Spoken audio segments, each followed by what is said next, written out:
What up, world? It's Machiavelli Ruffin back with another reaction, y'all. DEA Chicago field office touts process after record fentanyl bus.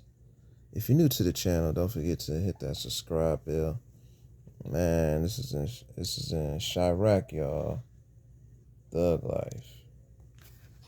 Special Agent in charge of the DEA Chicago field office, Sheila Lyons, speaking candidly with the I-Team tonight about the future of her agency, the major seizures made in the past 6 months, and new tools available for her agents to combat the influence of Mexican cartels in Chicago.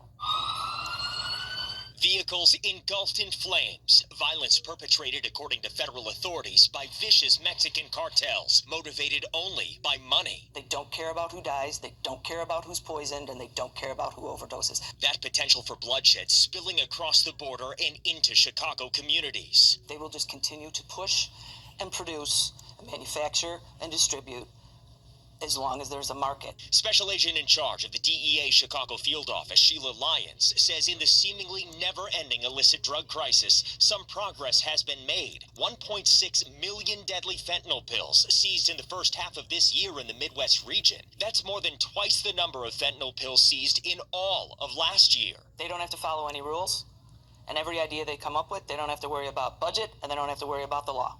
They don't care. Speaking frankly with the I-Team, Lyons describes her administration as small but mighty, one that has been targeted by the Justice Department for merger with the Bureau of Alcohol, Tobacco, and Firearms. I know there's been talk about combining agencies between DEA and ATF.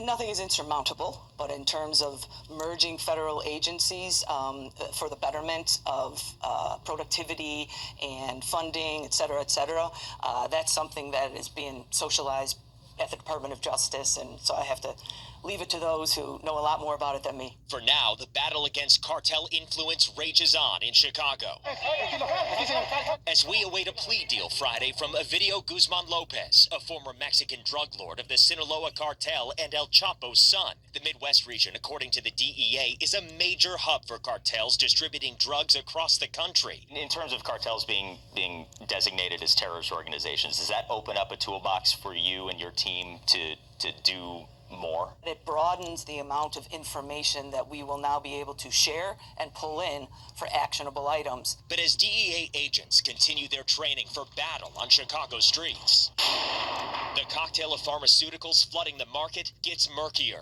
In Chicago right now, the drug threat continues to be of polydrug origin. It's a complicated combination of drugs that advocates on the ground simply refer to as dope with insatiable demand. Manufacturers of those drugs, they'll just pivot to a different variation or formulation of those drugs. If this sounds familiar, it's because it's kind of how we got fentanyl in this country. John Werning is executive director of Chicago Recovery Alliance, whose team distributes drug testing strips and clean needles, focusing on harm reduction in the community. He says the vast amounts of federal dollars spent on the war on drugs can be better utilized. Why don't we put trillions of dollars into programs like treatment, harm reduction, housing access, medical access, which we know actually do reduce the demand for those drugs. Werning says demand for drugs in Chicago is not abating, and with it, a rise, according to Lyons, of cocaine and methamphetamine in the region, and new looming dangers. There are always emerging drug threats. So yes, we are seeing carfentanil, we're seeing nitazines, we're seeing xylazine. It's called a zombie drug. And we are seeing them here in the Chicago Field Division. Where major busts have deterred and disrupted, but not dissolved, demand. These are vicious, greedy people who do not care about public safety or the human condition. Fatal overdose numbers are still high, but they are trending down, something DEA attributes to enforcement and education efforts. Lyons confirming to the I-Team that DEA agents are assisting with federal immigration actions per orders from the president, but says their core mission has not been affected and that the administration has been just as productive as the last 10 years. It's fair to say that the most common wall covering system used today is drywall. Now, most of the time, we just install it without even thinking about it. But is it the best solution? Oh, damn. Or is there a wall system? Yeah, y'all. Smash that like button, you know what I'm saying? That was the Chirac drug bust, what I'm saying, of fentanyl.